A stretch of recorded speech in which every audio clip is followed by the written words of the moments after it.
Juvenile Justice Care and Protection of Children Act 2000 and amendment of the Act in 2006. It includes the working child in the category of children in need of care and protection, without any limitation of age or type of occupation.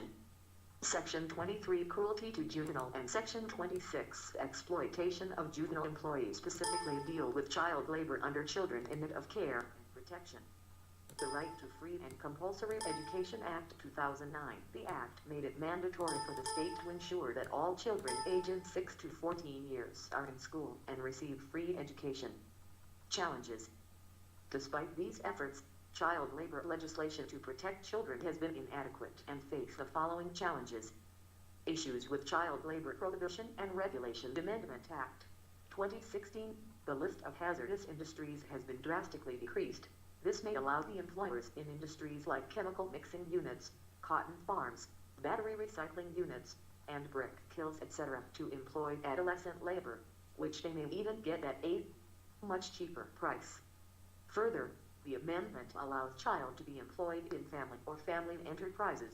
This raises questions over a large number of child labor in agrarian rural India where poor families are trapped in intergenerational debt bondage.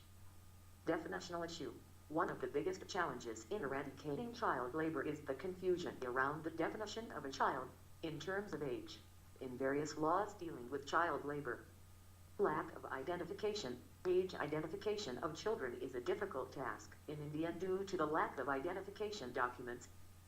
Child laborers often lack school registration certificates and birth certificates, creating an easy loophole in the law to exploit. Further, often children of migrant workers working as laborers, those employed in domestic work, often go unreported. Weak enforcement of law and poor governance. Weak enforcement of law, lack of adequate deterrence, and corruption is a major hurdle in eradicating child labor. Way ahead. Child labor is a vicious circle of poverty, unemployment, underemployment, and low wages. There should be concerted effort towards social protection programs and cash transfers to improve the economic situation of families and to reduce the need to send children to work. There is urgent need to revamp educational infrastructure to ensure access to educational institutions, improvement in quality and relevance of education. There is a need to bring uniformity in existing Indian laws dealing with child labor.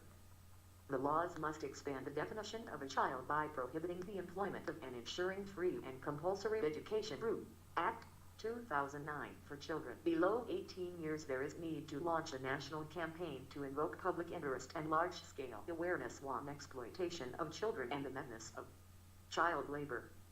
Government should take adequate measures to raise awareness among families and communities. Parental literacy can play an important role in ensuring the rights of children are upheld.